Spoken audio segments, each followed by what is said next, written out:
Muraho neza nshuti nk'amaguru, amahoro y'Imana nadusakareho. Tubashimiye kuba mwarahisemo neza muhitamo uyu muyoboro dusangiye witwa Inkomarume. Uyu ni umwanya mwiza wo gusogongera ku mateka y'u Rwanda binyuze mu ngeri zitandukanye z'ubuvanganzo, ubwiru, ubucurabwenge, insigamigani, ibisigo, ibyegeranyo ndetse n'ibitekerezo. Njye ubibategurira kandi nkanabibagezaho ndi Inkomarume yanyu. Ibyo ntarabona nabisanze aho ntaragera. Uyu munsi twabateguriye amateka ashingiye ku urupfu rwa Kabaka, umutware w'Abarasa.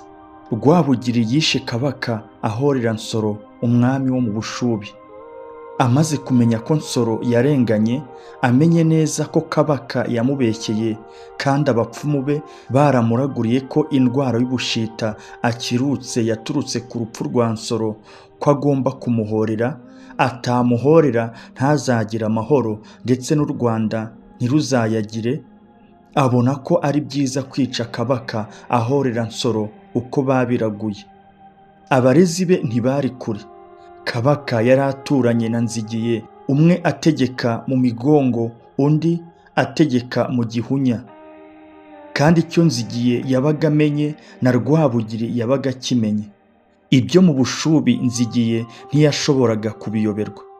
Kabaka yari umutware wo ku nkiko, akabona ibintu byiza bisanga Rwabugiri kuko ari we babicishagaho ngo abimwoherereze, akavanamo ibyo ashaka akabisigarana, ibindi akabimwoherereza.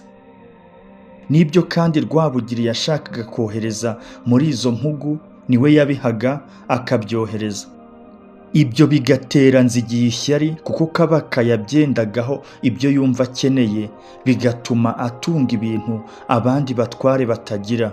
Uretse na Nzigiye wari warabaye nk'inkotsa ivuga nk'izindi nyoni bati ngiyo kanwa kabi, kwa Rwabugiri hafi ya bose barareganaga uvanyemo Bisangwa musa. Hariho ubwo bareze Kabaka ngo yabujije Rwabugiri kohereza ibintu byiza mu mahanga kugira ngo atazikururira abazungu, kuko baramutse babibonye bazabaririza iyo bivuye bakaza babikurikiye. Icyo gihe ngo yaba yaravuze ati kandi rero baramutse baje bafata igihugu ako kanya kuko ari ntawe ubarwanya. Abarezi rero bakabwira Rwabugiri batubonye Kabaka ngo avuge ko abazungu bakunesha. Ibyo byose bituma Rwabugiri amutanga. Yafatiwe iwe i Nyagisozi mu Gisaka, aho yatwaraga hagati ya Ngarama na Munege. Amaze gupfa umurambo we bawujyana i Bushubi kuwuhambayo, uko abapfumu babyemeje ari ukwerekana ko Nsoro ahorewe. Nsoro nawe yari yarahambwe mu Bushubi. Impamvu ni uko mu gihe Rwabugiri yari arwariye ubushita ku Nzinzi, abapfumu be basanze icyamukiza ari uko Nsoro yahorerwa kandi agahambwa iwabo kimwe n'umuryango we biciwe hamwe.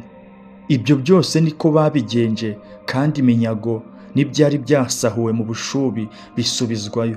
Umuhungu wa Kabaka witwa Ruganguka yamenye ko se yafashwe aracika, hasigara uwitwa Mugogoma n'uwitwa Murunganwa wari mwishywa wa Rwabugiri. Nyina yari Uwambaje, umukobwa wa Rwabika rwa Yuhi Gahindiro.